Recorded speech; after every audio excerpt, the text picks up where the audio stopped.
Our 115-year history in commercial law gives us a depth of experience and understanding of how the process works. Many of our members are considered to be experts in the field. We provide excellent education at our national convention and through frequent webinars. I invite you to stop by and talk with me about our section and about the league.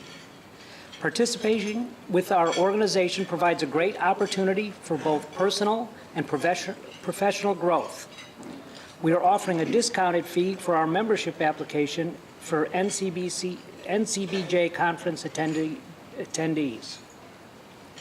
Each year, the Executive Council of the Commercial Law League's Bankruptcy Section presents the Lawrence P. King Award to recognize a lawyer, judge, teacher, or legislator who exemplifies the best in scholarship, advocacy, judicial administration, or legislative activities in the field of bankruptcy. The award was designed to recognize the lifetime achievements of Professor King, which include contributing to the practice of bankruptcy law through teaching and working to elevate the profession through bankruptcy-related legislative activities. Bill Shorling, a Bankruptcy Section Executive Council member and King Award Committee Chair, will now present the Lawrence P. King Award to Ron Peterson of Jenner and Block. Thanks, Pete. I'd like to say a couple of words about the Lawrence P. King Award and previous winners. Larry King was a professor at NYU, as many of you know. He was a friend of the Commercial Law League and a mentor to many of us. The previous recipients of the King Award are then Professor, now Senator Elizabeth Warren, the Honorable Joe Lee, Professor David Epstein, the Honorable A. Thomas Small, George Treaster, the Honorable Alexander Paskey, the Honorable Robert Ginsburg, the Honorable Eugene Weedoff, the Honorable Burton R. Lifland, the Honorable Judith K. Fitzgerald, Justice John Paul Stevens, and A.J. Crystal. This year's nominee is Ron Peterson. As Pete said, Ron is a partner at Jenner and Block and a longtime bankruptcy lawyer. In order to prepare for the presentation, I thought I'd do some research on Ron. I've known Ron a long time, and in addition to those things I knew about him, I thought I'd see, what else I could find. So, I Googled him. And I looked on his Facebook page.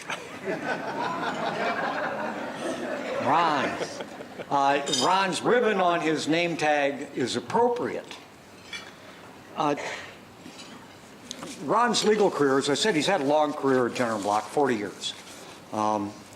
But before that, he spent 1 year at Goldberg, Weigly, Mallon, and Gittles. I don't know what happened there, but it was over pretty quickly. Ron's a panel trustee in the Northern District of Illinois, and he has been since 1987. He's been active in bankruptcy cases, including trustee of Stotler and Company, which is one of the 10th largest commodity house in the United States. Trustee of Lancelot Investment, which is a $1.7 billion Ponzi scheme. Examiner in Robert Lund, a large real estate developer. And chairman of the creditors committee in the Petters bankruptcy, which is a $3.5 billion Ponzi scheme. A search on Westlaw comes up with Ron having been involved in 108 cases. 18 of those cases are in the circuit courts of appeal. Now, there was an interesting fact that came out when I looked at those cases, and it just struck me. 9 of them have been criticized.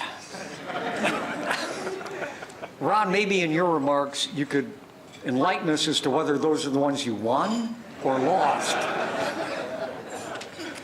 Ron's a member of the Executive Council of the Bankruptcy Section of the Commercial Law League.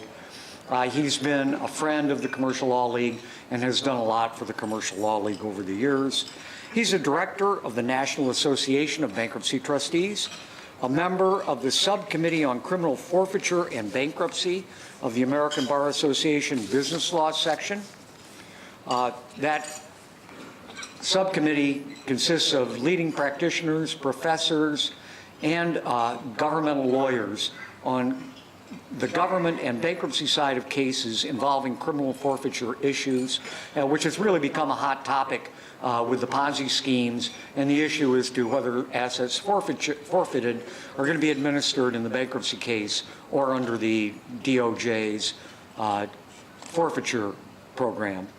Ron's active in the ABI, and he's active on the Bankruptcy Litigation Committee of the ABA Litigation Section. Ron's a frequent lecturer on continuing legal education, including for the American College of Bankruptcy, the National Association of Credit Managers, Credit Union General Counsel, DePaul University Business and Commercial Law Journal Symposium, Law Education Institute, the ABI, the Illinois Institute for Continuing Legal Education, the Illinois CPA Society, the Colorado Bar Association, the Federal Bar Association Chicago chapter. He's lectured on a wide range of subjects in addition to bankruptcy, including ethics, and he lectures in the areas of consumer and business bankruptcy as well. He's written a number of articles, including on criminal law and ranging all the way to deepening insolvency. He's the editor of the Consumer Bankruptcy Manual for the Illinois Institute of Continuing Legal Education. Ron's been a guest lecturer, including at his alma mater, Ripon College, the home of, or the birthplace of the Republican Party. I've been to Ripon, Ron. And Brigham Young University. His honors include he's a fellow of the American College of Bankruptcy. He's listed in Best Lawyers in America, Chambers Law List, and Illinois Super Lawyers. It's with great pleasure that I introduce Ron Peterson. Ron? I'm told I have to make some remarks. First of all, I want to say I hope those were the 10 cases that I lost. It is a great honor to receive this award, not only because it comes from my peers and the members of the Commercial Law League, but because it bears the name of Professor Lawrence P. King. For those of us with gray hair, or in some cases no hair at all, Professor King was the leading intellect in the second half of the 20th century in terms of bankruptcy policy. Much of what we have today comes from the efforts of this giant in the law. About 10 years ago, I was at a reception where Professor King spoke, and he lamented about how he had worked for the passage of the Bankruptcy Code of 1978. Congressman Caldwell Butler, who was the minority Republican on the subcommittee handling this, came to him saying, "The Democrats won't listen to me." And Professor King said, "Look, you give me all the amendments you want to make, and I'll put them in 3 buckets. The first bucket are the political issues, and you and Congressman Edwards will have to work that out. The second bucket will be things that I think are really dumb, and you will agree not to present them. And the third bucket are things that I think are really reasonable, and I'll persuade Congressman Edwards to do that." Subsequently, H.R. 8200 became the Bankruptcy Reform Code of 1978, passed overwhelmingly in Congress by a bipartisan coalition, and it presented us with a fair and efficient bankruptcy system in this country. But he lamented, as he looked at the proposed amendments of 2005, that were the result of selfish interest groups, their lobbyists, and their PACs. 3 days after he gave that speech, Professor King passed away. We lost a great voice for reasonableness and for collaboration.